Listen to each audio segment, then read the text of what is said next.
Yes, yes, yes, yes, party people. Good morning on this lovely, lovely Thursday morning. How are we doing?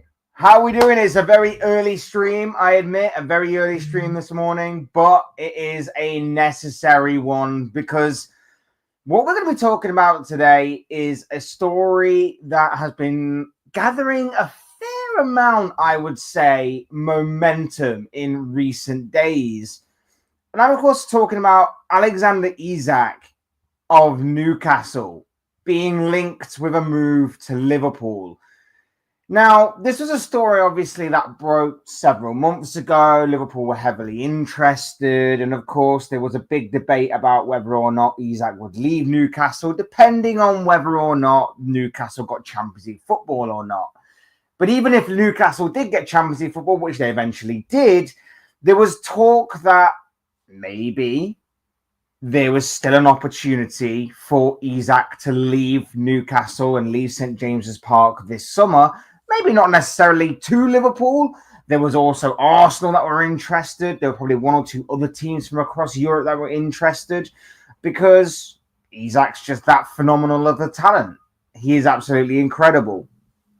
So that was the story there. Things kind of died off a little bit when Newcastle got Champions League football, but I feel like in recent days, this story has really reignited itself. And because of that, that's why we're going to be talking about it. Because there does seem to be something with this story. I don't know how concrete, how legit, I don't know how thorough this story is and will be. But I have to say that in my kind of experience with these kind of things, there's no smoke without fire. And there is a gathering smoke screen here, it seems. If that is maybe not the right word to use, but you get my meaning. There is a lot of smoke here that is seemingly gathering with this story and is seemingly putting up a kind of head of steam here in terms of Liverpool could be about to go from having an unbelievable, well, a phenomenal summer so far. You know, Florian Wirtz is going to be tied up in the next 48 hours. I imagine within the next week or so, Milos Kerkez is also going to be done and dusted and official, signed, sealed, and delivered and confirmed as far as what the Reds are concerned. Fantastic summer so far. New goalkeeper, new right back, new left back, a playmaker. Alexander Isak could be, from a starting 11 point of view, at least the icing and the cherry on top of this particular cake.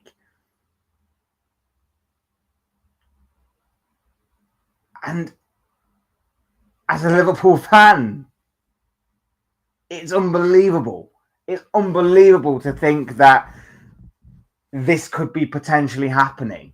We've gone from a team that was scared, seemingly, to spend this kind of money to a team that is going to be breaking transfer records left, right, and centre.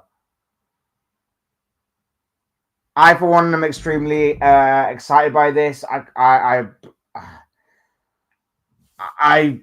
hope this story is legitimate. I hope this story is certainly something that does eventually happen. I hope that this is something that it is going to maybe materialize into something. Do I think that it necessarily will? I think there's still a long, long way to go. But like I say, I don't think there's any smoke without fire here. I think with all these stories that are gathering, I think from what Ben Jacobs said yesterday, and, you know, take what he says with a bit of a pinch of salt, of course. And obviously, I don't necessarily fully get on board with what Ben Jacobs has said. or says about most things, he's not exactly, in my opinion, the most reliable in terms of obviously when you consider the likes of Romanos and the Ornsteins out there. And we will obviously talk about what he said later on in this stream. But again, the excitement is there, the potential is there, the possibility is there. Do I necessarily think it's going to happen? I don't necessarily think so. I think Liverpool may have to look elsewhere for a striker. The indications are that Liverpool are going to go after a striker. Maybe we get a few out the door first after this Wirtz deal and Kirkes deal are all tied up. Maybe we then do go for another striker. May not necessarily be Isak. Could be Ekatike, for example. But the indication and the signs are good, man. The indication and the signs are good, very exciting. But I still think we've got a long, long way to go on this particular deal if this one was to get over the line. And I think we would probably need a lot from Isak himself to maybe somewhat slightly force a move out of St. James's Park and Newcastle if this was to properly materialize. But again, I don't think there is any smoke without fire here in terms of. I don't think these stories will be materializing if Liverpool didn't have any kind of inkling that maybe a deal could be on here. I'm not saying it's going to happen. I'm not saying it's genuine. I'm not saying it's completely legitimate. But there is a possibility here. There is a possibility. It is and an exciting possibility at that as well. So cannot wait. If this is to materialize, I cannot wait.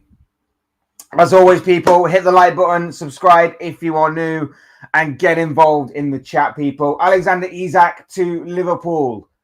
Might sound a daft question, this, but Liverpool fans, are you potentially excited by the potential of this signing?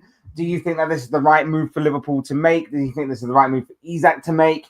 And how much, out of, I don't know, maybe say 10 or something, is the likelihood of this story transpiring into something concrete and legitimate? I, for one, am somewhat still on the fence by this, but like I say, I'm intrigued by the stories that have seemingly been snowballing in recent days.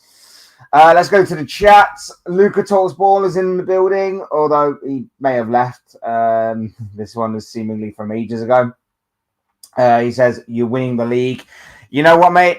If we do get Isak, I would have to agree with you because there is no way we can beef up the main areas of the team that needed reinforcing and beefing up this summer. Go from winning the league last season when not many people gave us the chance to, and, maybe not go on and do it. I would have to agree with you that anything less than the Premier League or even the Champions League next season, or maybe even multiple trophies, not necessarily them two, but at least one of them two and another trophy at least, may actually be the bare minimum for Liverpool next year. It's exciting times. It's the kind of situations that you want to be in as a big club, but I completely get your point on that one. Big up DQ Dent Removal. Hope you are well, my friend. Don't think I've seen you here before, so welcome along, my friend. He says, not a chance it happens this season. And you know what? I think you could potentially be right there. I think that for Isak and Newcastle, I would at least give it one more season, depending on how Newcastle are going to do next season. Liverpool have shown a lot of ambition, though, in this transfer window. It's something that I myself can only speak for myself on this one, have been crying out for in recent memory, in recent times, in recent transfer windows, especially when we have been at the peak of our powers and top of our game. It has been somewhat frustrating that we've never really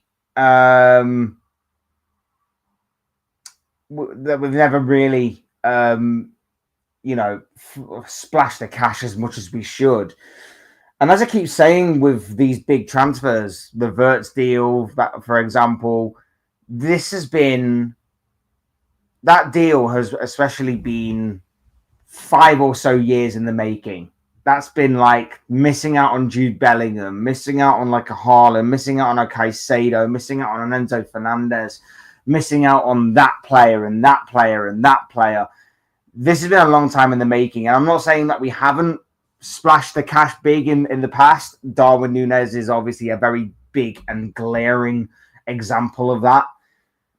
But we don't do it as frequent and as often as we should, considering that we consider ourselves to be this big club that we are.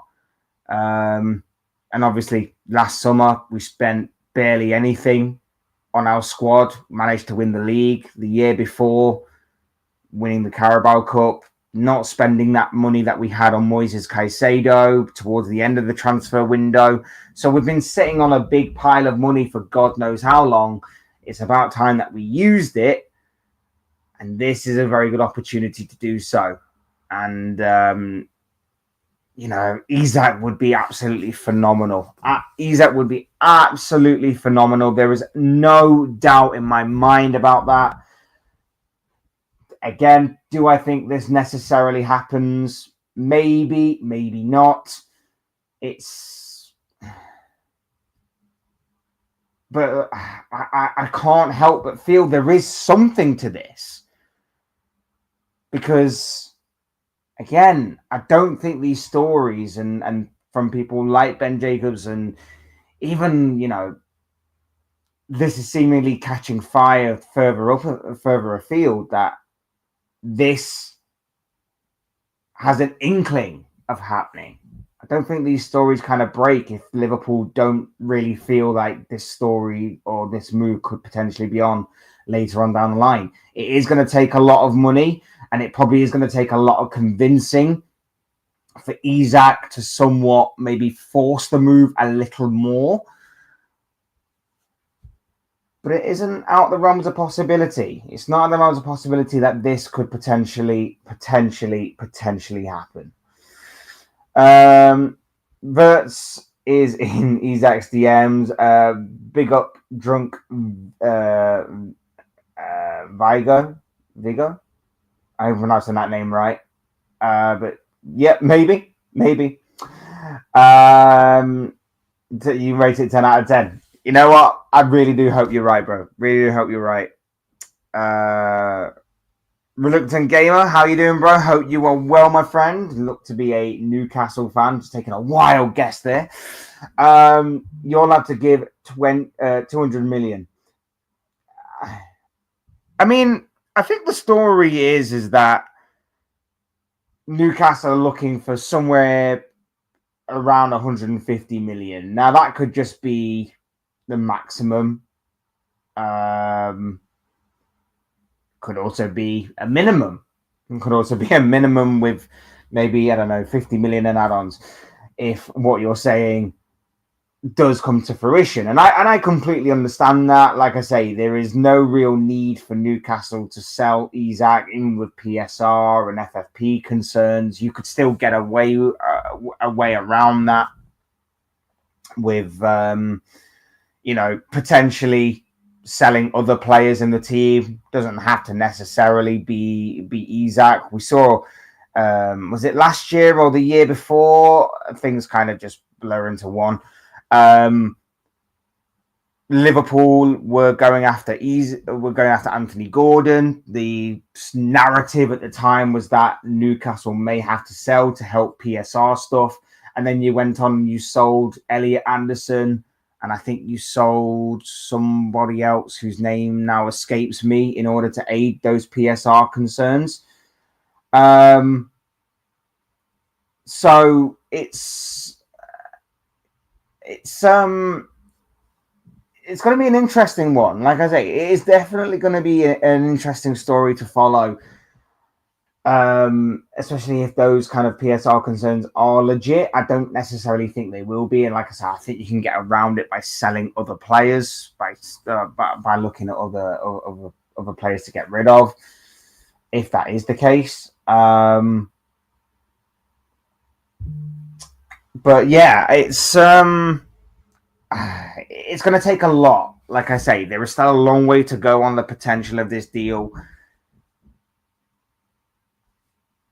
I don't know. I genuinely don't know. It's just obviously very interesting and exciting as a Liverpool fan to sit here and be linked with these kinds of names, because we all know Isak is a phenomenal talent, an absolute quality player, Premier League proven, scores goals for fun, but he also is very mobile and also very much in the game, even when he's not scoring goals. He very much occupies different spaces. He very much is a nightmare for any defense, any opposition in Europe or in the Premier League. He's not a passenger. And I feel like with the amount of creativity that Liverpool have now, in the form of, we're going to get Frimpong, we're getting Wirtz, we've got Salah, of course, we've got McAllister, Szoboszlai, Diaz, obviously Wirtz is coming in. All of these players that can be creative on their day, all of these players that can create big opportunities. The one thing that we are missing is that consistency in front of goal. And Isak, for me, will be the final piece of the Liverpool starting 11 puzzle. Not necessarily in terms of depth, not necessarily in terms of overall squad. Still think we may need one or two players to really beef up and reinforce in certain positions beyond the starting 11. But Isak, for me, would be the final piece to that starting 11. And if we were to get him, oh my God, would this be absolutely phenomenal. Newcastle sold 150 million. I can't even read this morning. Sold 150 minimum, but they won't sell unless Isak wants to go or use after 200 million. I 100% agree. It's going to take either a lot of money or it's going to take Isak himself to want out of Newcastle.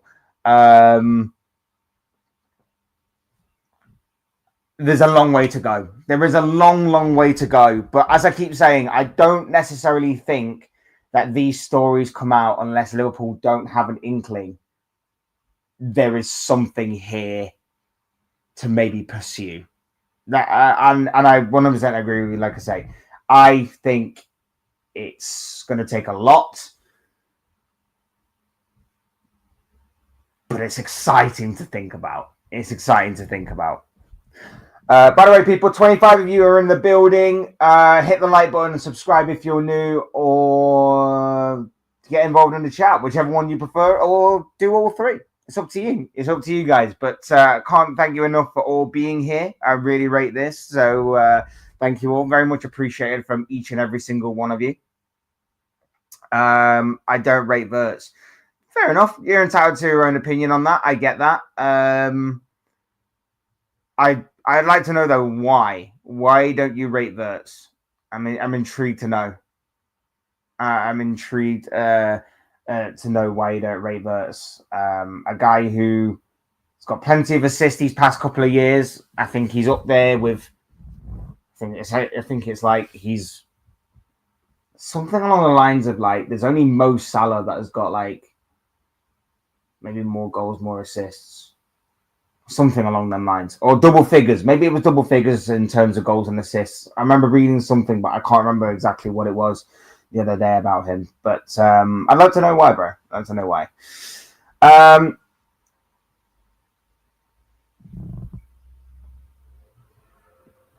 Carty? Everyone has that name right. Carty, I hope you are well, my friend. Welcome along to the channel. Welcome along to the stream. I wanted my Arsenal. I 100% get it, bro. I mean, I'm pretty sure that maybe you're a little bit frustrated with the current things at Arsenal and will take anyone, but I understand why you'd want to take Isak more than others.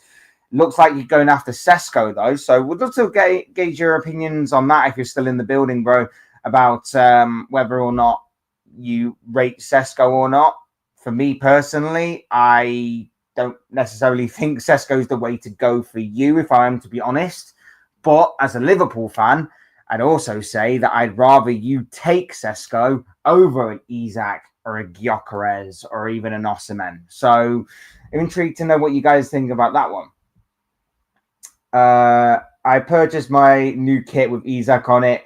He better not go. Oh, that's a risk. That's always a risk, isn't it? Putting a name on a new shirt during the transfer window. I remember when I was a kid, I begged my dad when Liverpool signed Robbie Keane for me to get the new Liverpool kit. It was green, to put Keane on the back, and he survived 6 months before leaving and going back to Spurs. So I know the pain, bro. I know the pain. I also had a Torres shirt when he left for Chelsea. Yeah, not great. Not great at all. Take Gordon. Hey, maybe we will. We were interested last season. Maybe we'll be interested again. Who knows? What we got here then? Almiron, we sold Anderson and others. Almiron, yes. He's gone, and I'm sure there may be one or two others that he may be looking to move on as well as bring in and keep the wheel spinning in that way. I 100% understand. I get that. If I was Isak, I would go to Liverpool. There we go. If I was Isak, I would go to Liverpool, though. No joke, because we can't hand wage structure for some reason. Players was 250k plus a week, and Liverpool guarantee cups. I mean, nothing's ever a guarantee. Nothing is ever a guarantee. I would say that Liverpool may have a slightly more guarantee now than a Newcastle, for example. There's no doubt about it. Like Newcastle, I really like Newcastle, and I'm not one of these people that is going to moan at you or begrudge you for being basically lottery winners in terms of having that big money takeover. It's fine. It's just one of those things, isn't it? It's just one of those things that you struck gold. You struck gold with a new takeover, a big money takeover at that. Fantastic stuff. I like Newcastle. I like their history. I like some of the players that they've signed over the years. I like their current squad. I like their current manager. That's just the way that it is. But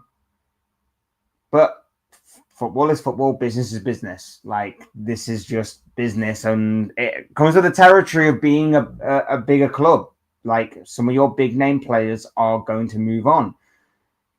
The upside is that whatever money you get from the Isak deal, if there is a deal to be made here, will be reinvested heavily in the squad. And although you are losing a big player, if it does come to that, you will also be gaining a lot of money to put back into the squad. And your recruitment so far hasn't been too bad, I would say, since the big takeover. So it's not all necessarily bad news. Mario, welcome along to the channel, my bro. Hope you are well. Welcome along to the stream. You says no chance. Fair enough. You're entitled to that opinion, bro. You're entitled to that opinion. I understand that. I think Isak could go Barcelona if Lewandowski leaves and Isak continues his form. I don't know necessarily if they will have the money and the funds for Isak, mainly in terms of transfer fee. But yeah, I could. I mean, I kind of had this thought in my head for a while that maybe Barcelona would go after Gyökeres. I kind of had this image in my head that Barcelona on one side and PSG on the other side is a bit of a tug of war for Gyökeres this summer, but I don't think it's going to play out like that unless obviously something does transpire very, very soon. But I do understand where you are coming from with that, especially because Lewandowski isn't exactly getting any younger, but he's still smashing in goals for fun, so I get it. If Isak played with Salah, I see Isak scoring more goals and winning the Golden Boot. This is what I've been saying, mate. Like, Salah's season this past year has been absolutely phenomenal. There's been no doubt about it. But it has been somewhat clear that he is our main consistent threat. And teams are now starting to take a gamble on some of the other players in the team, maybe not being as consistent as him. So a Luis Diaz, for example, although he's had one of his better or maybe his best season in a Liverpool shirt this year, he's not exactly as consistent or as deadly as a Mo Salah. You add in Wirtz though to this team. You add in Isak. You add in Kirkes. You add in Frimpong. You've got then creativity that is shared with Salah. Take some of the pressure off of Salah to create. And also with the likes of Wirtz, Gakpo, Diaz, and then Isak, of course. You take some of the pressure of goal scoring off of Salah as well. Not only do you potentially get a better Mo Salah who is now not being doubled up on by opposition defenders as he was for large parts towards the end of last season, but you also get a Liverpool side which is much more well-rounded, a lot more balanced, and therefore Salah's season may not necessarily be as individually brilliant as what it has been this past 12 months, but you get a much more well-rounded team which has got goals being chipped in from all different positions, all different areas. And that is just wonderful to me to think about. It's absolutely wonderful that for the first time, or for one of the first times in a long time, we have a squad that is well-rounded, strength in depth, and is just looking, if we can get our style of play to be well-oiled, it's looking extremely good. And I, for one, am very much excited about this. I don't rate Wirtz because I never see him play football. Also, I don't rate his previous league. You know what? I respect that honesty, bro. Some people kind of say he's not very good, but have never seen him. Some fans do the opposite way, and they go, "Oh my God, he's unbelievable. Have you seen him play?" No, but I've kind of heard he's unbelievable, and so and so thinks he's unbelievable, so now I think he's unbelievable. I respect that, bro. So fair play to you. Fair play. Gordon's okay, replaceable, but Isak, leave him alone. The message is more than sent by Newcastle. Again, I agree with you to a certain extent, but everybody has their price. Everybody is for sale, even the ones that you think are somewhat untouchable. I respect your view, bro. But no one is necessarily irreplaceable either. I reckon that if Isak was to go this summer, I reckon you would have to go for like an Ekatike, for example. Young player, granted, but someone who is Isak-like in that regard. It says 42 people are in the building, guys. Make sure to hit the like button and subscribe if you are new. Both things will always and forever be greatly appreciated. And of course, get involved in the chat. Can't thank you enough for being here very early this morning. So I really do appreciate it, guys. Much love and respect to each and every single one of you. I brought another one without a name. 120 Pro version 11 be wearing and match day 11 wear Isak. Yeah, like I say, it's always dangerous to get a player's name on the back of your shirt. It's always dangerous to get a player's name on the back of your shirt unless you definitely know they ain't going nowhere. Yeah, I respect the commitment though. I respect the commitment. I mean, I think I'm at an age now where getting a name on the back of my shirt is maybe past me, but yeah, fair play to you, bro. Fair play. I can't fault it. I can't knock it. Isak, Sandro, Bruno, Joelinton, Botman, Livramento, Hall are untouchable from the Newcastle perspective. I mean, if the Club World Cup goes the way that some were expecting, and after that tournament ends, I think Man City may have something to say about Livramento. But I get you've got a very good core there. You've got a very, very good core of players that are building up at Newcastle. And like I say, the squad building over the past few years or so has been very, very good in my opinion. But like I say, again, it comes with the territory of building your club up that other teams are going to come and try and take away some of your players because your recruitment has been very good. And there's no doubt about it that Isak, whilst being a bit of a gamble when he first came into the Premier League, has been absolutely outstanding. So I can't fault it and can't knock it at all. Isak can make a history in Newcastle, but looks like we stuck on not being able to offer higher wages, and the Premier League doesn't want us spending money. I mean, I do have fault with the Premier League's PSR and FFP ridiculousness from time to time, so I kind of get your point on that to a certain extent. Isak's already made history with Newcastle, and I'm sure that if he sticks around, there is obviously a very big potential that he will make more. But we're going to have to see, man. Going to have to see. I think Liverpool and Newcastle are... why is my eyes are terrible this morning?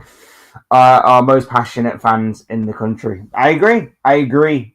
I mean, there's not many places in world football or even around the Premier League in which you can go to a game in the freezing cold winter and there is some huge Geordie just there, shirt off, absolutely giving it the big one to the opposition. Like I say, your fans are incredible, your club is incredible, your players are incredible, past and present. And your manager's great as well. And like I say, you are a big staple in football history. I've got a lot of love and a lot of respect and a bit of a soft spot for Newcastle, in all honesty. Personally, I'd rather keep Isak than 200 million because he's not replaceable. Again, I wouldn't say he's not completely replaceable. I do get where you're coming from. I think everybody is somewhat replaceable, though, in their own way, whether it's through certain modifications to your setup, your system, your tactics, whatever it may be. But I do get like players like him, especially strikers, do not grow on trees. So I 100% get where you're coming from with that one.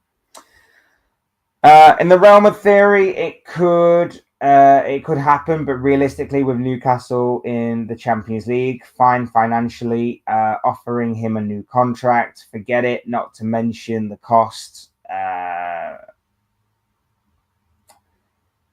Yeah, like I say, I don't necessarily think it's going to happen. I'll reiterate that point. I don't necessarily think it's going to happen. But at the same time, with the way that these stories have been building up, I can't sit here and say, like, I don't think there's any smoke without fire here. Again, I'll use that phrase. I think there is something to this. And again, it could just be a smokescreen from Liverpool to maybe pursue other targets. Maybe it's something to kind of move something else along. Maybe, just throwing it out there hypothetically, maybe it's somewhat of a ploy to maybe get, I don't know, say a Victor Gyökeres or something to decide more on his future as to where he wants to go. I'm just throwing out there as a possibility. Maybe Gyökeres does want Liverpool, but maybe, I don't know, something's holding it up along the way. I'm just throwing it out there as a possibility that these things are sometimes used as a bit of a smokescreen for other moves to happen or to force something elsewhere to happen. But yeah, I agree. It's going to take a hell of a lot to move this and to move this out. Imagine up front, Rafinha, Isak, Yamal. It's ridiculous to think about, isn't it? And it may not even necessarily be Rafinha. It could be Nico Williams, depending on if Barcelona get their way. It could be any number of left wingers that they've been seemingly reported with. So, yeah, big transfer window ahead for a lot of teams. I have to say I'm brutally impressed with Liverpool's window so far. Of course, they are sending a chilling message to the league. Absolutely, absolutely. We need to obviously back it up on the pitch, 100% about that. But this is the kind of ambition that I have been crying out for Liverpool to show in these transfer windows for a hell of a long time. So I'm glad we're doing this. I am so glad we are finally going out there and we are acting like the big club that in years gone by we've pretended to be in these scenarios and situations.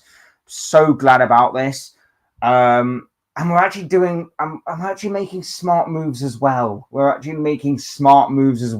I am loving because certain times in the past we've made signings and I've kind of questioned why we've made those signings. But in this one, these are exactly the signings we needed to make.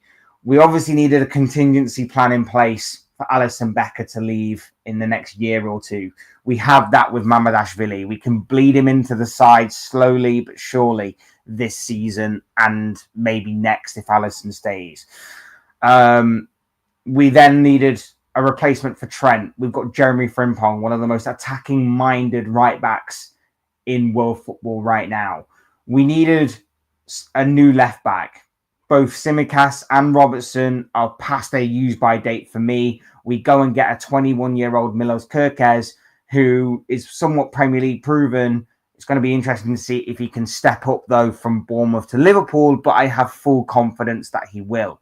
We needed a playmaker. We are so awkward with our consistency in terms of creativity and vision and all of that kind of stuff that if Salah's not firing on all cylinders, you're hoping it comes from elsewhere, but it doesn't necessarily always be the case. And obviously with Trent going as well, that is another dent to our creativity. We go and sign one of the most creative midfielders in world football right now in Florian Wirtz. It's what we needed. It's what we wanted. It's ambitious to say the least because of the amount of money that is being spent. And of course, the way that obviously Florian Wirtz in particular has rejected the likes of somewhat Real Madrid, but more so Manchester City and even more incredibly, in my opinion, Bayern Munich. I'm loving it so far. And plus, when you consider that we've barely got anyone out the door other than Keeman Kelleher so far, if we were to go and sell Harvey Elliott, Darwin Núñez, maybe a Luis Diaz, Andy Robertson, maybe a Kostas Tsimikas, maybe a Joe Gomez or a Jerome Kwanzaa's heads are on the chopping block as well. Maybe one or two other names, maybe a Diogo Jota, for example, could also be sold this summer. Maybe Federico Chiesa and his stay at Liverpool only lasts a single year. There's a lot of money to recoup there, which could ultimately fund this move. It could potentially fund this move. So there's a lot there. There's a lot of things in play there that could potentially help this move along. There's a lot there that could potentially aid this transfer and maybe even push this transfer along. Not a given, not a guarantee. But like I say, from a Liverpool fan's perspective, I can only speak for myself. It is exciting and intriguing times ahead, my friends. Something that I'm very much looking forward to, and something that I'm hoping we'll see some consistency behind going forward. It's all right doing it in a one-off transfer window, and I'm not saying that we need to go out every single summer and spend a ton of money on a ton of players. But what I am saying is, now that we've proven we have the money to compete, now that we are in a position where we can compete for the major honours, now that we have built up the name, the prestige and everything else that goes along with that Liverpool name, let's show some consistency in these transfer windows. Don't want to hear no more excuses about how we missed out on certain players because the other team was bigger, the other team was willing to offer more, the other team was this, the other team was that. We've shown we can do it. Rejection does happen, and it's going to happen to every team. I get that. But at the same time, if we don't at least put forward a good enough claim to a certain player, that's where I'll have a problem. That's where I'll always have a problem, which is why we missed out on Caicedo, which is why we missed out on Bellingham, which is why we missed out on the likes of Tchouaméni and Enzo Fernandez and Haaland, and you name him, we missed out on him because we were messing around way too much. Way too much. Did you see the Carabao Cup final? The respect Isak and Van Dijk showed each other when after the game. I mean, obviously, I don't like how you brought it up as a Liverpool fan myself. That was a very, very horrible game for me this season. But yes, I did. I did see, obviously, the respect that Isak and Van Dijk had for each other. And it's easy to see why, because whenever Liverpool do play Newcastle, Isak is seemingly one of these strikers that seemingly gives Van Dijk one of the worst games that he has in a Liverpool shirt. And we see time and time again, Isak terrorize defenders, no matter how good they are, no matter how amazing they feel or seem, or the kind of form they're going into that game. Isak terrorizes defenders because of the kind of player that he is. So I have ultimate respect for Alexander Isak. Absolutely love the guy to pieces. Would love him to be at Liverpool. But of course, we know it's never that straightforward. Rob, welcome to the channel, my friend. Hope you are well. Literally not dangerous regarding Isak. He's not going anywhere this summer. And again, I fully respect the opinion. I fully respect where you're coming from with that. And of course, I know a lot of Newcastle fans are probably going to be pushing back on this story. But like I say, I don't think it's quite as open and shut as that. I think there is interest, obviously, but it's going to take a lot for a deal to be done. So I do agree with you on that score a little bit.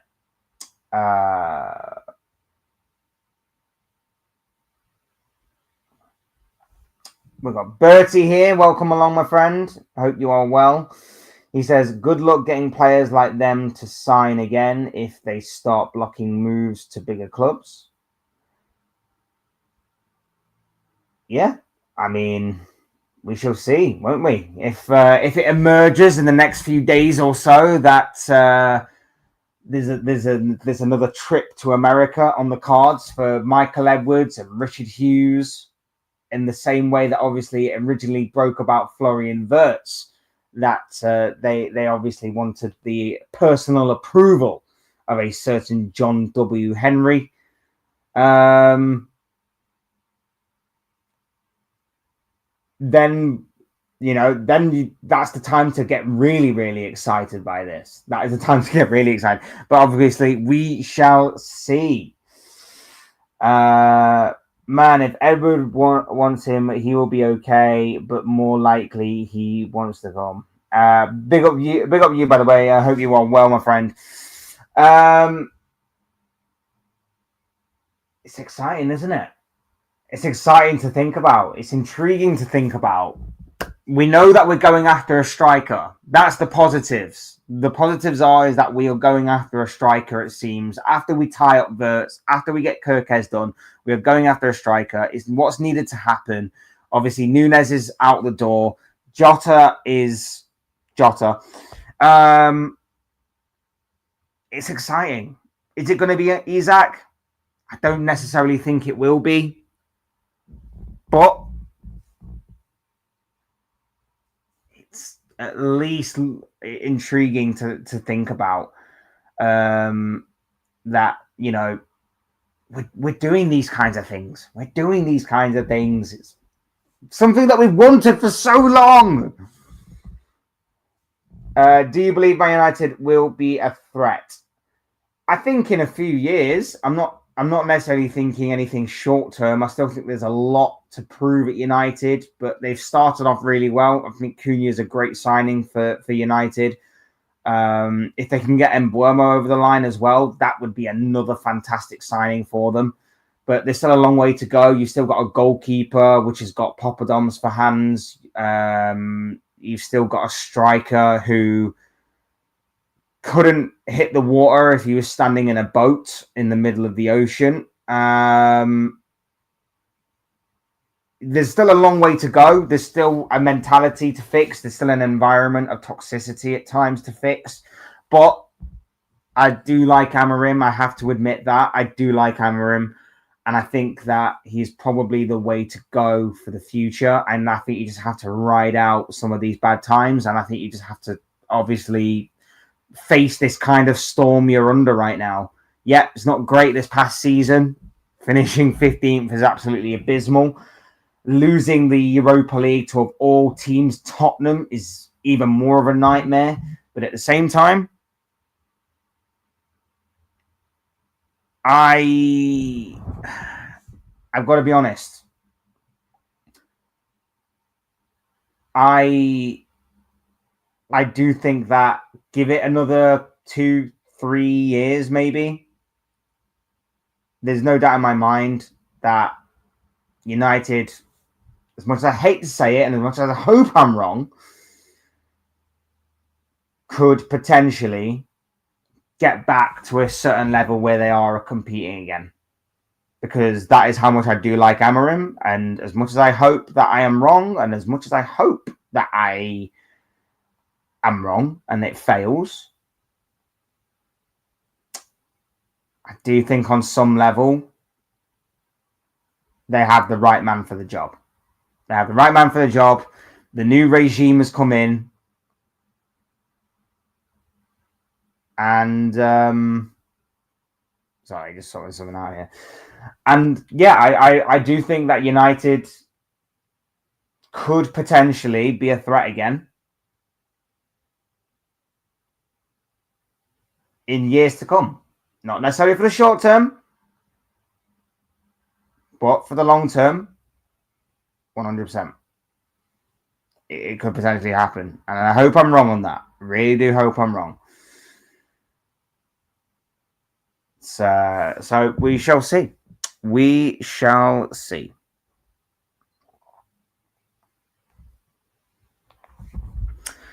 Edward wanted him before Nunes. You have to remember this. Yeah, absolutely. I just think a lot of clubs wanted him. I think the only problem that back then was that I think a lot of clubs were sort of looking at it like the Ekitike situation, I think, a little bit, where it's like fantastic player, raw talent, raw potential, but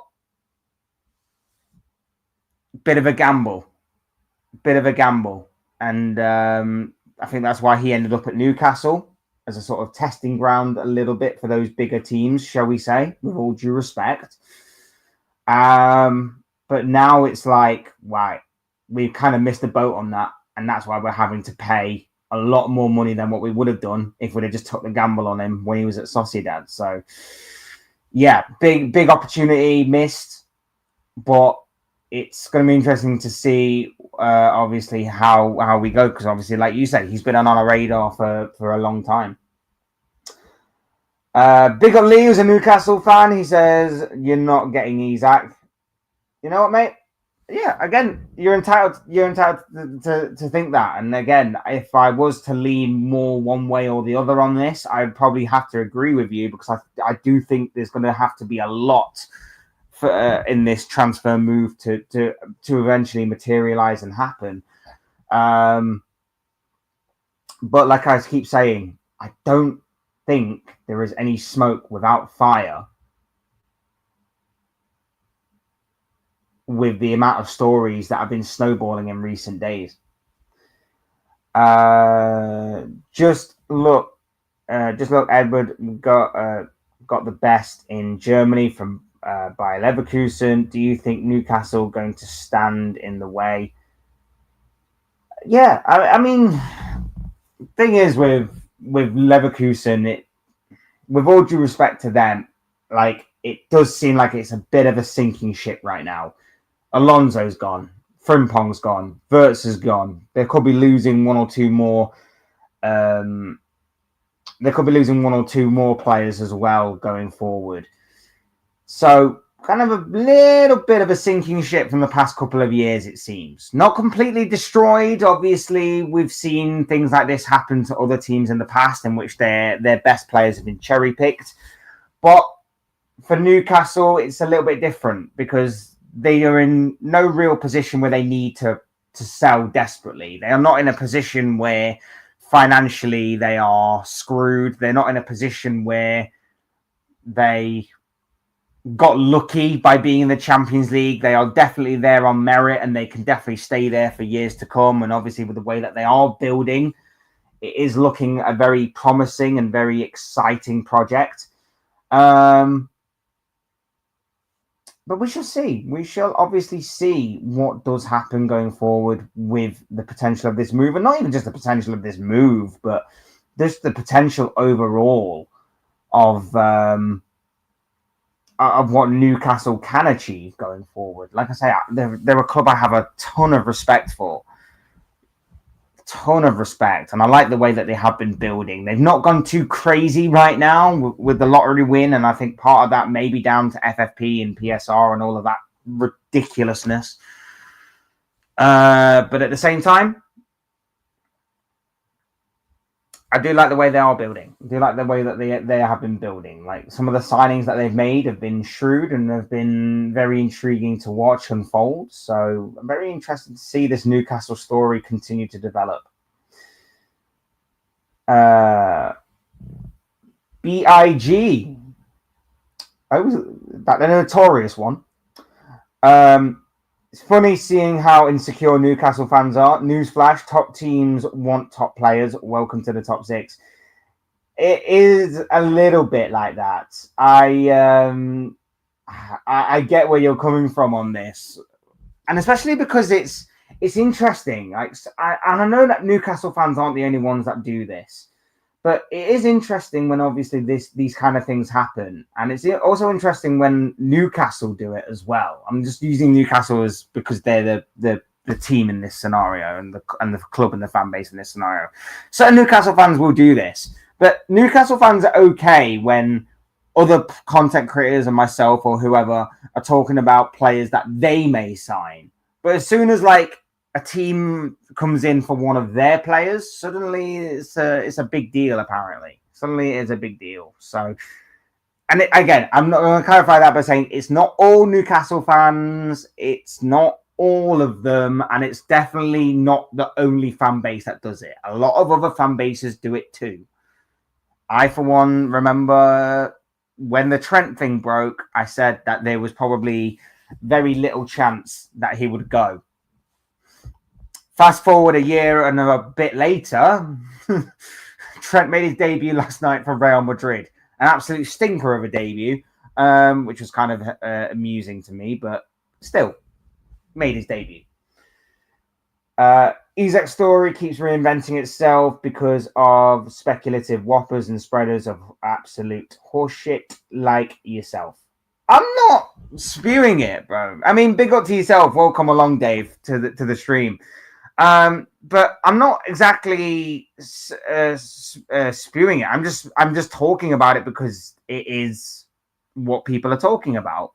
Like it's I'm not basically. I don't have any sources or anything. I'm not Romano. I'm not Ornstein or anything. I'm basically speculating upon it simply for the reason that it's out there. It's out there in the public domain that Liverpool are interested. Again, I wouldn't be so insecure because if you've been, I don't know how long you've been in the stream, but I've basically said that I think there would be there needs to be a lot to happen and a lot to fall in Liverpool's favour for this move to materialise, but it isn't impossible. I'm not going to say it's not impossible for this story to not eventually develop into a genuine transfer.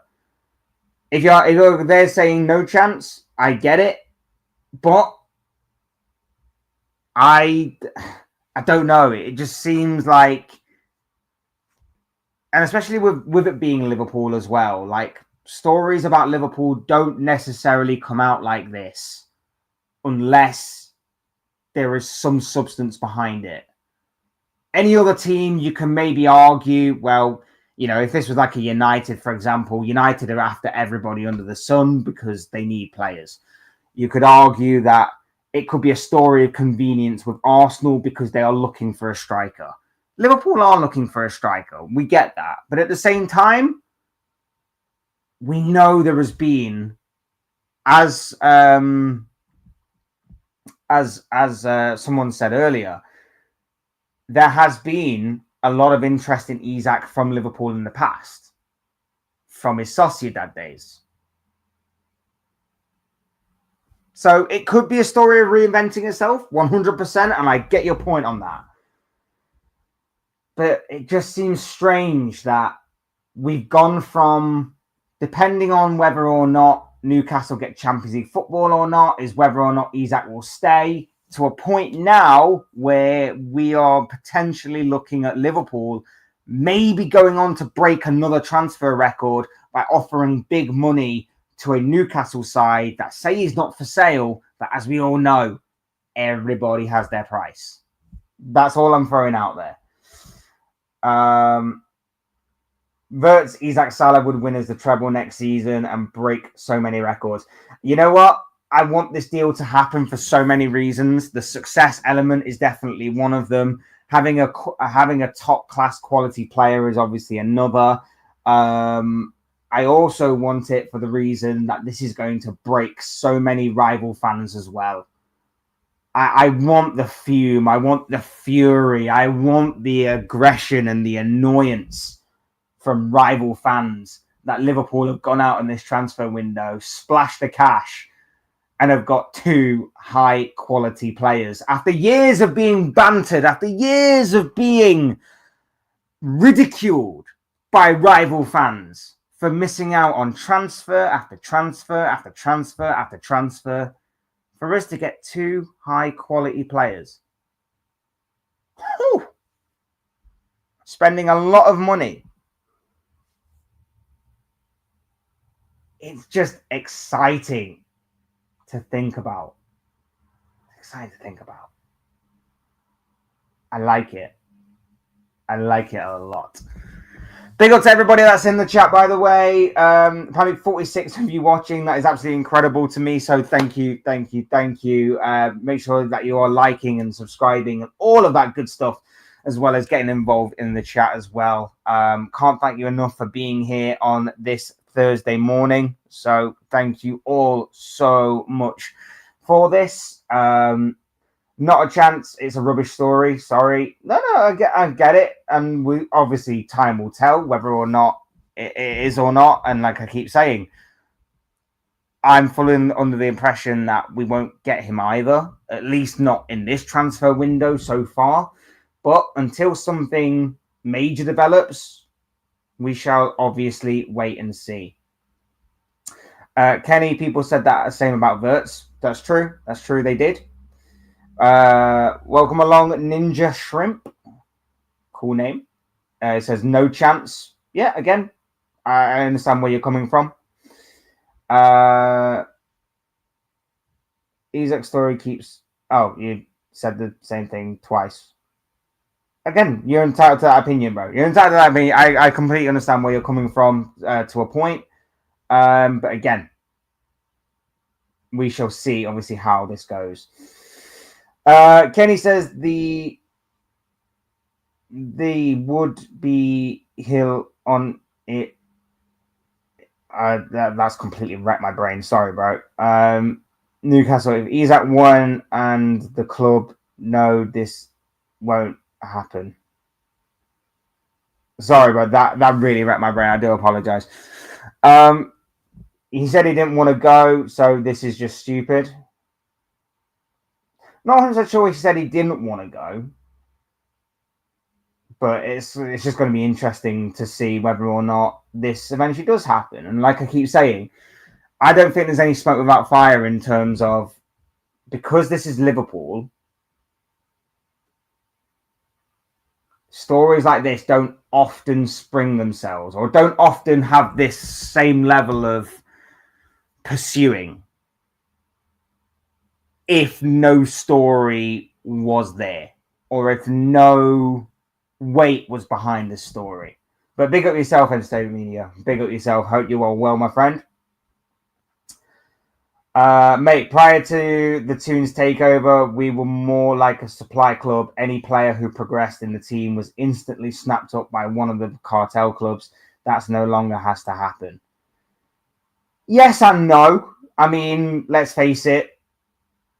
Big clubs lose big players all the time. It's part and parcel of the job. Like the so-called lesser teams, with all due respect, seem to have this idea that it's only their teams that get their players pinched by bigger teams. I mean, as a Liverpool fan, that has this pesky wasp of Real Madrid constantly flying around our club.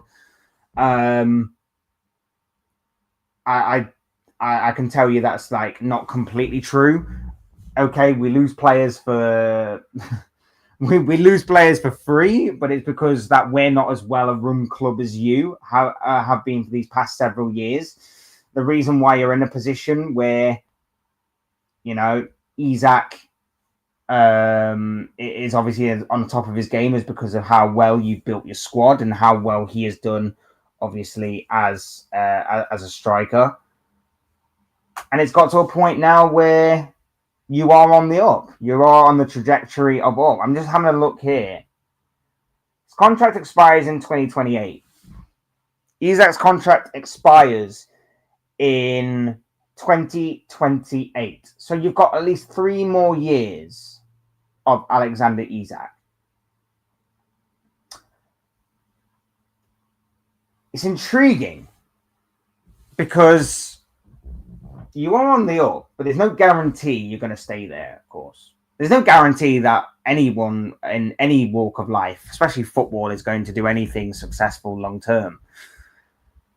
Is it likely that you will stay there? Is it likely that you will continue your progression? Absolutely. But you just never know. You never know whether or... I mean, I didn't think Trent would be leaving Liverpool after everything that he said. After everything he did, everything he said, there was no guarantee to me that Trent was ever going to be leaving Liverpool, even if Real Madrid came calling for him. And look what happened. Trent left. So I'm just saying, there's no guarantee. And especially for Newcastle with Isak and the kind of financial aspect that I know you're not exactly worried about right now. But it's just something to think about slightly more long term. And maybe something for Isak to think about slightly more long term in terms of his development, in terms of his career, in terms of obviously being a 25-year-old currently at Newcastle with potentially a want and a need for trophies and major honours at that. I'm not saying he can't win them at Newcastle given another couple of years or so, but is he prepared to maybe wait that long? Something for maybe him to think about and something for the clubs to think about. If Isak does join Liverpool, the meltdown will be absolutely generational, and that Wirtz and Isak link up against Newcastle at St James's Park would hit. It is exciting to think about, isn't it? It's very exciting to think about. I love the idea of that. I love the idea of Isak, Wirtz, Salah. Oh, mate. Oh, I want it so much, but I don't necessarily think it's going to happen. Isak said he didn't want the move. Fair enough. But again, things can change. People can change their opinions. I don't know. I don't know. It's again, I just don't see a world in which this story is brought back up without there being something behind it. And maybe, like I said before, maybe the something behind it is a smokescreen for Liverpool to go and find another target elsewhere, try and move that along a little bit faster by throwing something out there in the media that maybe they are interested in Isak and maybe reigniting that deal. So maybe it is just a smokescreen. Who knows?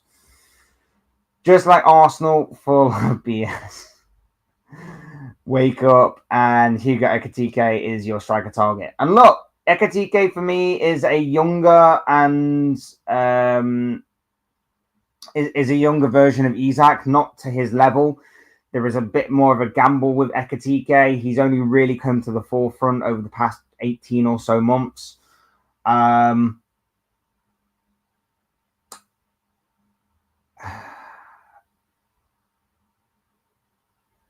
It's the only problem with Ekitike is the money. The money aspect for me is the main problem with Ekitike. Like, for the money that obviously Frankfurt are talking about, that's the problem for me. That is the major concern, is that the money is not necessarily money that I would be blowing on Ekitike, especially if you can put a large chunk of that money to maybe getting a price out of Newcastle, because I'd rather go with an Isak than an Ekitike. At least one's more proven than the other right now. Again, Ekitike may be one of those players that maybe in a few years' time you may say, oh, we really missed a good opportunity there on. We need someone for the here and now. We only have Salah and Van Dijk for the next 2 years at least, playing at the top of their game. We need someone for the here and now, in my personal opinion.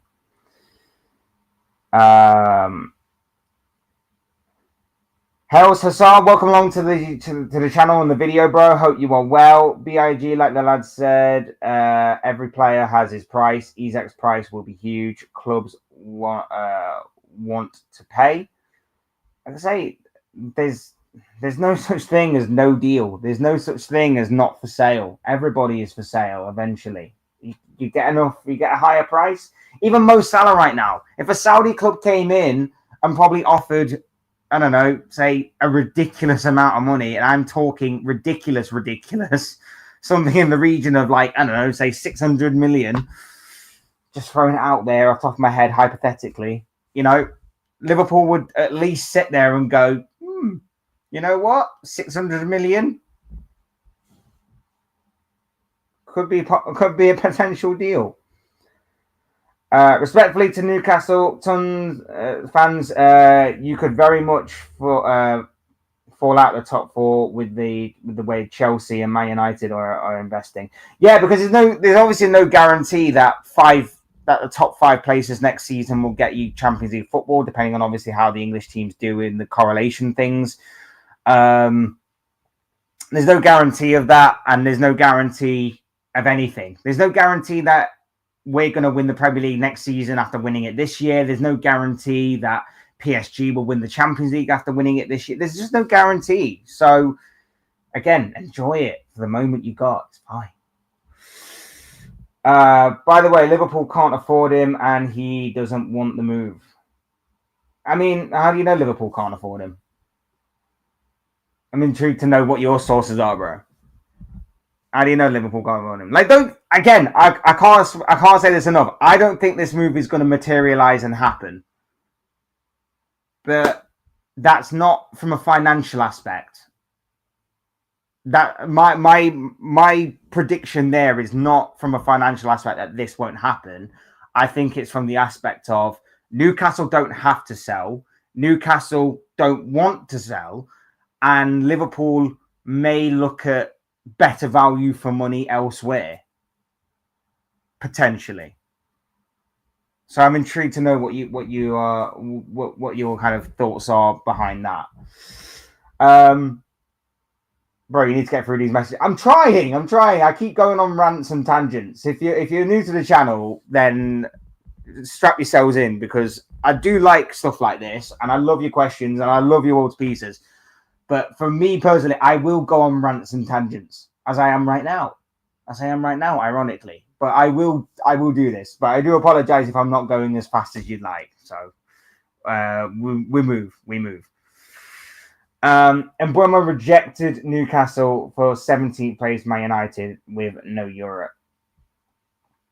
Yeah, and not many people saw that coming. I mean, there is the potential that Tottenham are going to hijack that move, but I agree. I agree. Sometimes it's the name, sometimes it's the pull, sometimes it's the manager as well. Florian Wirtz spoke about how Arne Slot really spoke to him on a level that he hadn't got from like Vincent Kompany at Bayern Munich or from anywhere else. So yeah, the manager has pull, players have pull, squad has pull, ambition has pull, everything of those aspects has pull. This comes from Alex himself. He does not want it. Sorry, guys, go for Ekatike. No, again, that may happen. That may happen, but things can change very quickly. We've seen that time and time again. Things can change very, very quickly. He says it's cope. Maybe again. There's no rhyme or reason to it until, of course, we see the outcome. Until we see the outcome of what is happening, and until we see the outcome of this story, we shall see. The truth. Embuemo is his Embuemo is his name. Spelling is a skill. We all make mistakes. I don't think Isak will renew. He won't sign away his career to Newcastle, especially how easily Newcastle could drop out of the top four. It's a dangerous situation to obviously be in. We're seeing it right now with Victor Gyökeres, aren't we? This whole thing about how a gentleman's agreement was in place. The last one that I remember like that was Harry Kane with Daniel Levy, which is why it stopped and moved to Manchester City. So, excuse me, potentially happening for him a year before he eventually moved to Bayern Munich, of course. Gentlemen's agreements in this day and age, in my opinion, don't mean nothing. But what does mean something is release clauses. I could see Isak signing a new deal if a release clause was maybe in place. Otherwise, it is a bit of a gamble for Newcastle. 3 years, in 3 years' time, who knows what may happen. But yeah, unless something like that is to happen, I can't necessarily see someone like Isak re-signing with the club. So it's going to be very interesting to see what Isak's next move is, whether it be with Newcastle or away from Newcastle or whatever the case may be. Newcastle will never win the league with the FA Cup, with the FA being in charge, with us not being able to spend money. When we sell players, there's always another way to block us spending. It's not necessarily the FA, it's more so the Premier League. More so the Premier League than the FA, I think. But like I say, I have to agree. I think the FFP and PSR rules are very stupid. I think I wouldn't say they completely hinder lesser teams. I just think they pose just stupid stumbling blocks that do disrupt you, let's say. I wouldn't say completely. I do think there are ways to work around it, and eventually you will get to a point where you can spend money as a bit more freely than you so wish and desire. But you don't necessarily need to in order to build a top quality squad. Sometimes it's about good recruitment. Sometimes it's being like a Brighton, for example. They don't spend a lot, but they find these gems of players. They eventually get cherry picked, but their recruitment is that good that they've probably gone through about 2 or 3 squads over the past 5 or 6 years, and they just keep on finding these completely unknown players that they keep on going, yep, we'll buy him for like 2 million, and then we'll move him on in a couple of years' time for about 60, 80 million. It just happens, bro. Do your homework. A lot more homework. Stop getting excited by Isak. He's my player. Look, I respect that. Like I say, I have a lot of respect for Newcastle. Forgive me for being excited about the prospect of my club doing things in a transfer window. I've had years of us doing very little to nothing over the years. And even when we did make a big splash, didn't exactly turn out that great. Naby Keita, the only world-class player that I think we've ever signed in my lifetime. Thiago Alcantara, full of injuries. Darwin Núñez, I wouldn't say complete flop, but flop. The project for Newcastle is too big, and it is the fastest growing club in the world now. I say you're on the way up. You're on the way up, but there's no guarantee that project is going to take off the way that maybe you envision it. Keep your feet grounded. One of my messages: just keep your feet grounded. Get excited, yes. I'm not saying don't get excited, but yeah, it's a very interesting project that you've got going on over there. Have any of you actually read recent interviews with Isak? Doesn't sound like he wants to leave at all. Well, he's not going to say that, is he? Just in case nothing does materialize. He's not going to come out publicly and say that he wants to leave, because if nothing does materialize and if Newcastle decide to just want to keep him, then he's kind of dug himself a bit of a hole there.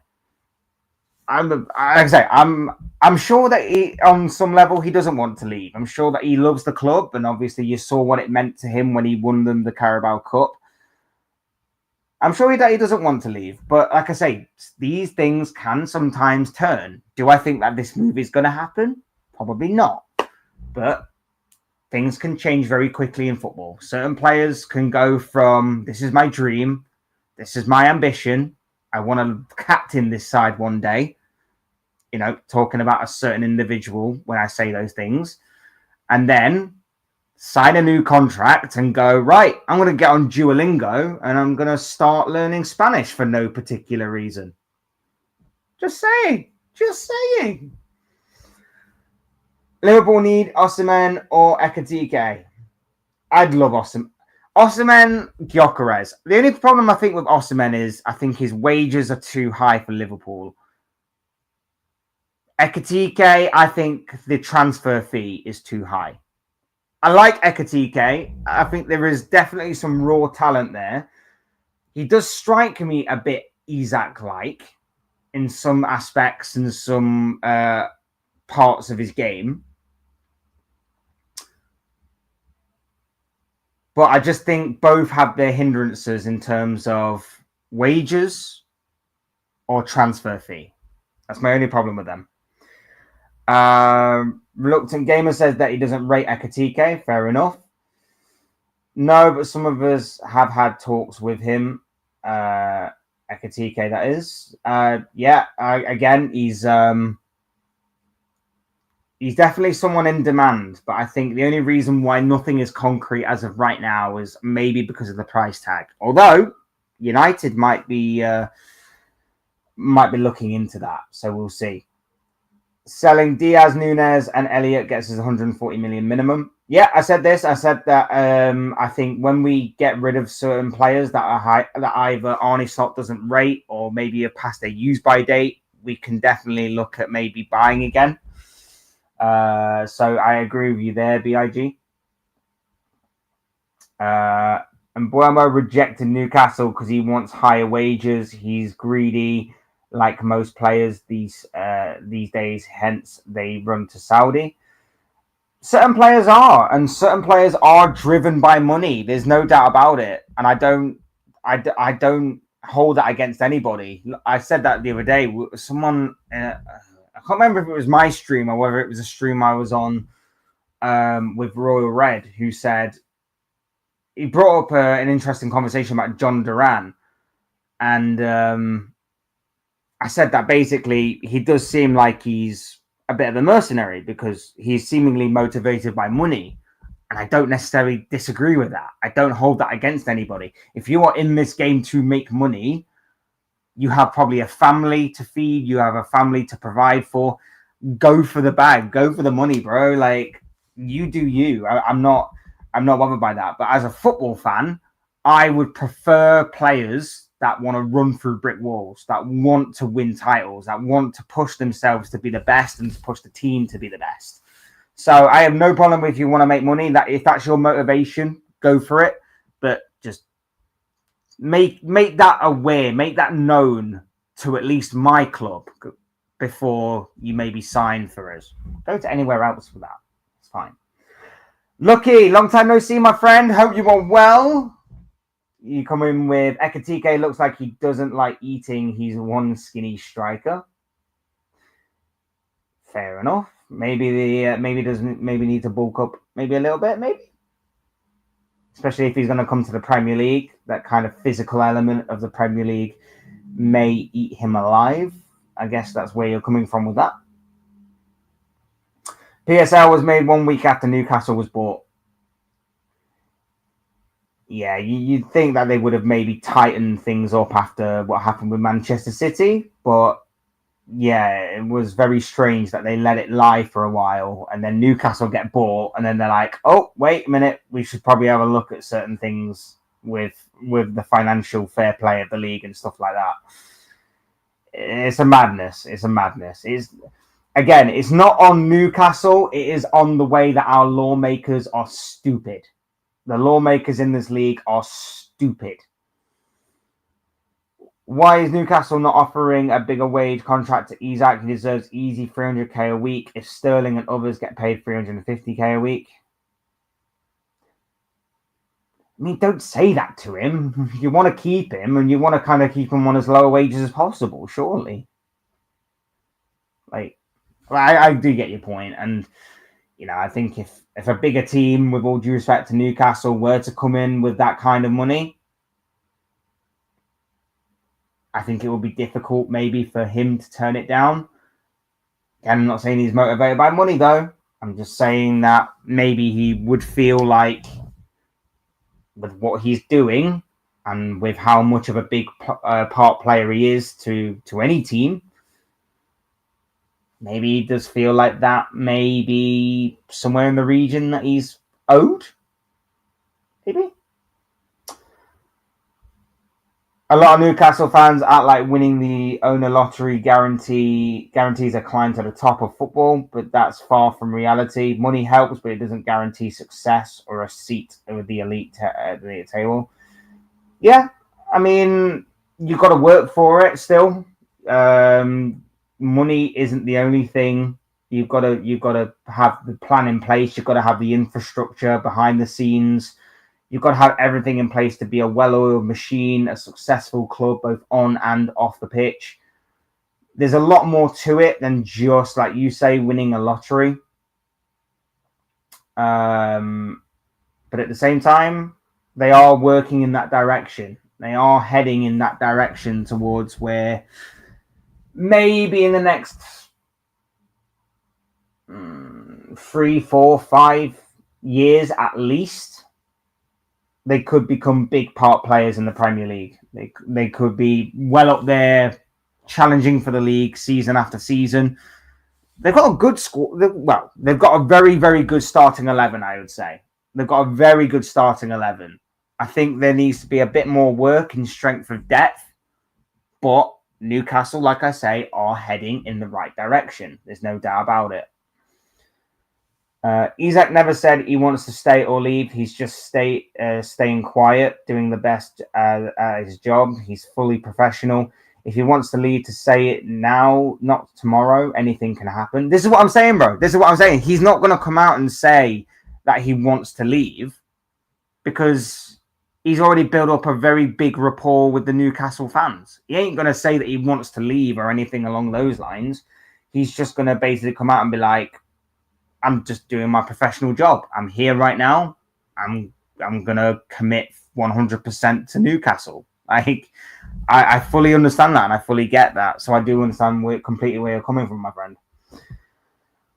What if the Qataris come back for Liverpool and Man United like they did 2 years ago? With our fan base's size and revenue, we'd still be able to spend more. And that's what you get when you've got owners that somewhat put the shackles a little bit on your financial outpouring. I mean, right now, everybody would take being owned by a Saudi, Qatari state. Anybody would. Because they've seen what's happened to Newcastle. They've seen what's happened to Manchester City. PSG of course, another one. Any kind of state from those kind of regions, it's exciting because you get rid of an American ownership that is very money based. That is very much like we need to cut costs. We need to cut. We need to obviously stop bleeding money. And then on the other side of things, you have Qatari and Saudi ownerships that come in and they basically go, right, I've got all this money and I am also making more as we speak, and I make more when I go to sleep. What do you want to do with it? Here is all this money. You go and do whatever you want with it. Just make this club successful, and I will keep on giving you money. American owners aren't exactly like that. And as Arsenal fans will tell you, Liverpool fans, Man United fans for years under the Glazers, even Tottenham fans under Daniel Levy, they will tell you that having certain restrictions on those kind of things is a hindrance, especially when you see the likes of City. And City fans, for the most part, won't admit that they freely spend money for whatever reason, even though like there's something bad about it.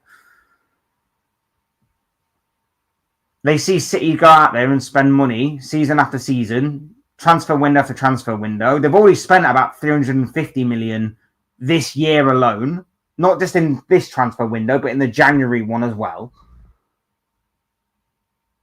Other teams don't have that kind of luxury. It's unfortunate. But it's also obviously the way that the world and football works. Isak only getting 190k, at least give 250 and give Tonali, Bruno, Livramento higher wages and get that whole team structure level so that we can get in players who want money. Yeah, absolutely. Completely. I get where you're coming from with that. I hope Isak don't get slated if he leaves. He helped us finish in the Champions League and win a cup. I don't like how Liverpool treated Trent. Spain and Real Madrid is the best lifestyle. Yes, the problem, obviously, or the difference, should I say, between like a Trent and Isak is that Trent said so many things that you look back on now and you think, how much did you really mean? The whole kind of, this means more. I want to captain this side to glory one day. I can see myself staying here for life. All of that stuff was said by Trent Alexander-Arnold. And then the moment that Real Madrid come along, it's, suddenly I have new dreams of playing for Real Madrid. For me, you can't really have dreams that are clashing. You can't say you want to play for Liverpool, it's a dream, and then also say I want to play for Real Madrid because it's also a dream. For me, it's one or the other. Kind of annoying in that aspect. And then it's like I say, it's just frustrating the way he left.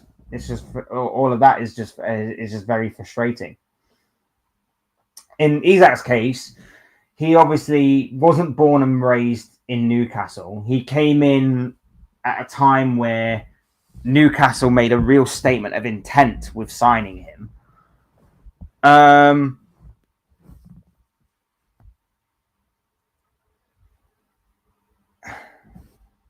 And although he has won them a cup, and although he has got them back into the Champions League, I don't know. It's a tricky situation depending on how much you fall on that kind of sword, I guess. Like I said, I've always been someone. I'm not a Scouser, so I will admit, like I'm a Liverpool fan, but I'm not a Scouser. So I guess I can see it from both angles on the Trent situation because I'm not entirely close to it that I'm a Scouser, but I also see it.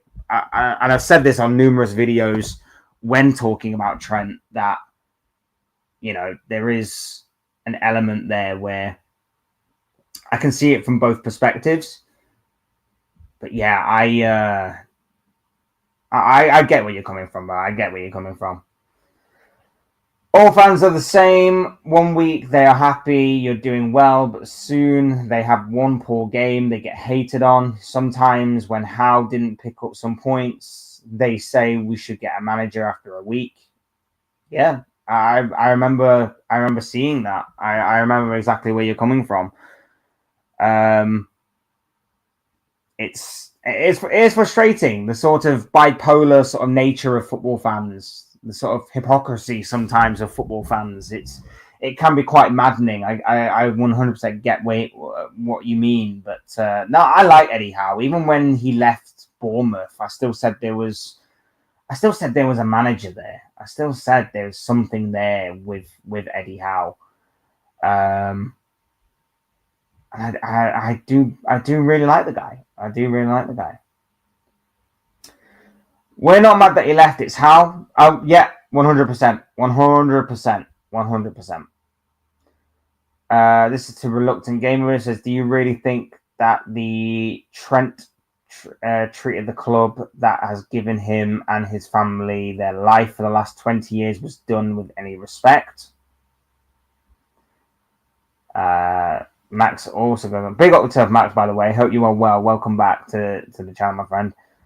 Trent chose to disrespect Liverpool and its fans. He doesn't deserve any respect. I understand what you are saying about Trent, but I don't see the problem of having new dreams. But yes, I understand he's born Liverpool, but maybe fans not show enough respect and love for him to stay. We showed him enough love. We were constantly on many different platforms as Liverpool fans defending this guy better than he actually defended on the pitch. No, but we defended him so much. We constantly fought battles for him. We constantly said he was one of the best or the best right back in the world from a number of different times in his career. We honestly loved him so much. But the problem is that when you start piecing all of the Trent Alexander-Arnold saga pieces together, it just strikes me as someone that was manifesting this move to Real Madrid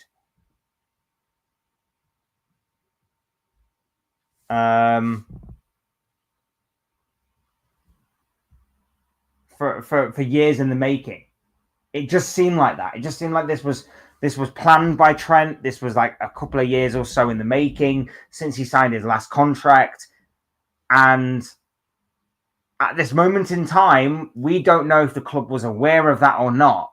If it turns out that the club were aware that Trent had no intention of signing on with the club after his contract had expired, then we may have to start having a conversation about Liverpool and about the way that they have obviously been running the club these past few years. The fact that we even got down to the final year on not just Trent, but on Van Dijk and Salah is ridiculous in itself.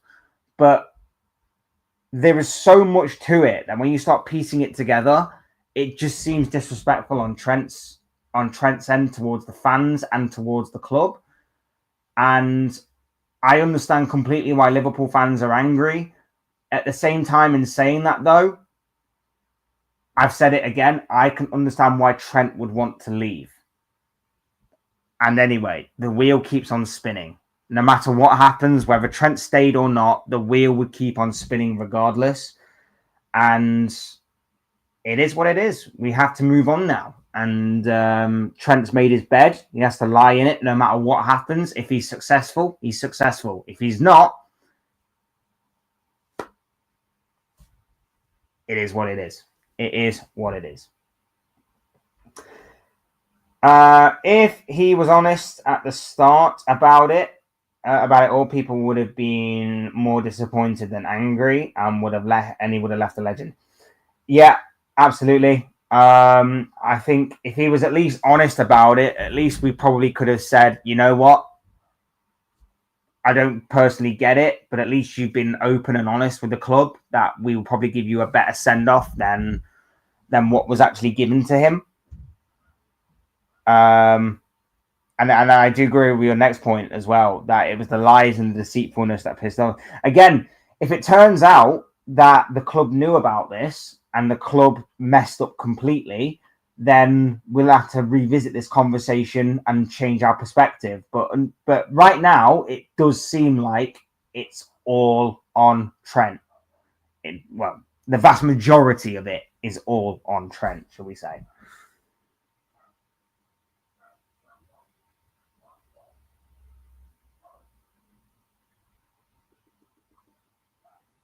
If Shearer went to Real Madrid, I wouldn't mind personally, even if he said he wants captain and see himself staying forever.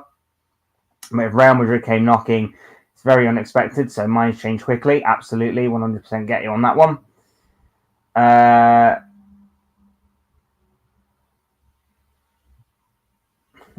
What does that say? Tells Liverpool fans he only decided to leave in March. Then 3 months later, he speaks fluent Spanish. He's a rat. Yeah, it did seem very strange, that one, didn't it? Very convenient, very strange. Matt Power, I understand. Matt Power, I understand your point of view, but every day is different. It's a different day. He probably didn't expect Real Madrid to come knocking. I mean, he's been touted as being one of the best right backs in world football for years. How could you not think that maybe Real Madrid weren't interested in taking you? And especially with Jude going there as well, his best mate. I don't know. It just all stinks to me. It just very much stinks to me, and is very much a story of seemingly convenience. Seemingly convenience. If you love Trent that much, you would say all the best. Trent is Real Madrid, and let it be, instead of every Liverpool fan slating him over me. Yeah, but you can love someone and then get betrayed by them, and that's what Liverpool fans have felt. Liverpool fans have felt that Trent has betrayed them because he has simply gone, yeah, I know I said that this means more. I know I said that I want to captain the side one day. I know that I said that I want to lead this side to glory and that I see myself staying here for life, but it's Real Madrid. And yes, it is Real Madrid. And I get that everyone says it's a different knock when Real Madrid come calling. But you're meant to lead by example because you're the Scouser. I could understand if someone came into the club that was like, for example, South American and wanted to play for Real Madrid or a Barcelona or something. I could somewhat at least understand to an extent why they would choose that kind of path. But he's the local one. He's the Scouser. He's the one that was born and bred. He was born and raised as a Liverpool fan, and obviously raised in the academy for 20 odd years. It just is strange to me. It's just very strange to me. I have no problem with him going to Real Madrid. It's Trent's own actions that lost him the respect. We aren't angry he left. You're getting confused with two different points, Redux and Gamer. Again, completely agree. It's the phrase of I'm not angry, I'm just disappointed. Yeah, but I think that's the best way to sum it up. I understand, bro. It goes two ways. Respect, yes, has been lost, but angry, we're still angry. I've seen a lot on Talk Sports, Sky Sports, and pundits and fans on social media. Yeah, because you're not going to paint every fan with the same brush, but it's it is amusing the way that certain fans have reacted to this. And I can completely understand why on both accounts why they've acted in this sort of way. Trent Spanish is good. He's definitely learned a while ago. He did know he was going for nearly a year. I agree. I somewhat agree. I think he's known for a long, long time that he's that he was going to make that move. Why it only came out in March, I don't know. Says he didn't want to distract it away from Liverpool's title challenge. The distractions were there anyway. So I don't think it would have really mattered, to be honest. But yeah, that was his way of trying to spin it. I don't necessarily buy it. Don't forget, Trent never said anything. Never said anything down to Liverpool. We'll see if anything comes out. It probably won't, but we'll see. Different example for you, reluctant. Your wife of 20 years has decided to leave you for another man who's richer and promised her everything, and she keeps it quiet for a year and then tells you. I'd be questioning why she kept it for a year. But yeah, I think it's a good example. She's leaving you for him. You're going to wish her well and thank her for good times. Yeah, if you're a wuss about it. I get where you're coming from, bro. I get where you're coming from. To be honest, Trent must have thought I have more chance of winning more at Real Madrid. It could be a coward move as Liverpool are one massive club themselves. You know what? And this may be like get my tinfoil hat out or whatever. I have a theory that he had planned this for a long time, and I think Jurgen Klopp leaving was a very good opportunity for him as well, because I would have thought that in his mind, he thinks that Klopp's leaving, Liverpool will go downhill, Liverpool will not be guaranteed or close to a guarantee of winning trophies and winning silverware and the like. So I can then leave and people will not hold it against me because I'm doing it for the betterment of my career. And then, of course, what happened this past season is Liverpool went and absolutely walked the league. And then he's there like, oh, I may have made a mistake. I watched that video of him in the aftermath of the Brighton game so much. His reaction to the fans going absolutely crazy despite losing against Brighton was just glorious. And again, I'm not someone that completely holds it over Trent in what he has done. I hold it against him in the way that he went about it. Again, saying what he has said, doing what he's done, and not handling the situation in the best possible way. Nice example. I agree. I understand what you mean. It's nice. It's nice that we had this discussion. I like it. But with a football club, it's not his wife, though. It's his job and his passion. His passion wasn't to go for Liverpool. But yes, I agree. He is losing his love on that is Liverpool. I agree why fans are upset too. I mean, again, there is an element of truth. There is an element of truth to that. But at the same time, again, the transfer window would be kind of boring or football would be kind of boring if basically every player that grew up supporting a certain club would only play for that certain club. So I get that aspect. But I just think when it's like a big club like Liverpool and when you are obviously living and you're from that area, I do think it hits somewhat different. So, yeah, I mean, we shall see, man. We shall see. Yes, I agree. I think Trent decided when Klopp left and he knows Salah would be around about for a long time also. So he wants easier job by going to Real Madrid. That's what he probably thought. I think there is an element of truth to that. I think there is definitely an element of truth to that. It's intriguing. It's interesting to think about. But yeah, it's as a Liverpool fan, it is frustrating and annoying. It has to be. But I do think that there is probably an element of truth to the whole Klopp leaving, Salah entering the final year of his contract. Maybe he got it from Salah that maybe Salah did want to leave himself, and then obviously Salah performed a U-turn. We don't know.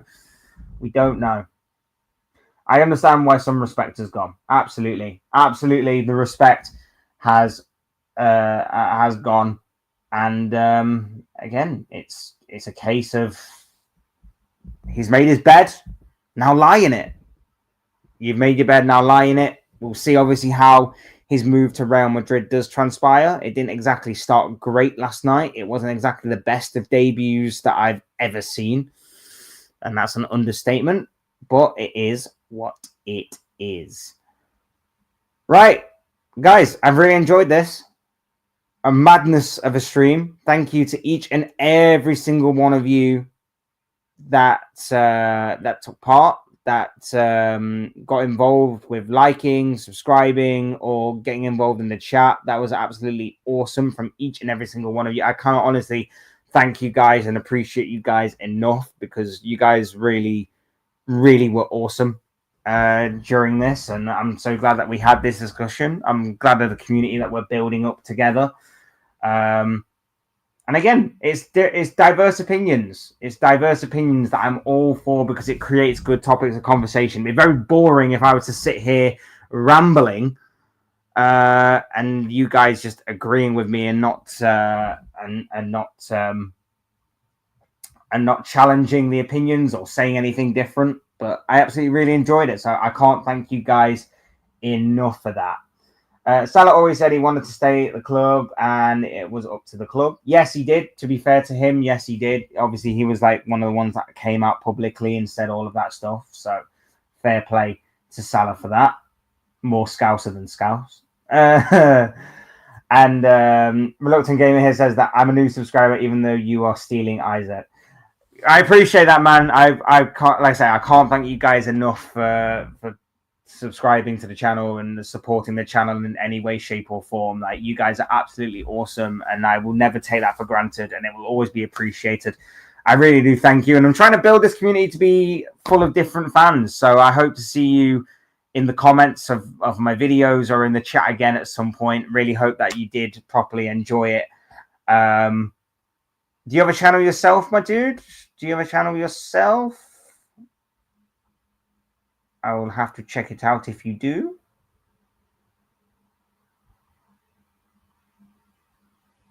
But otherwise, I like I said, I really do appreciate it. So I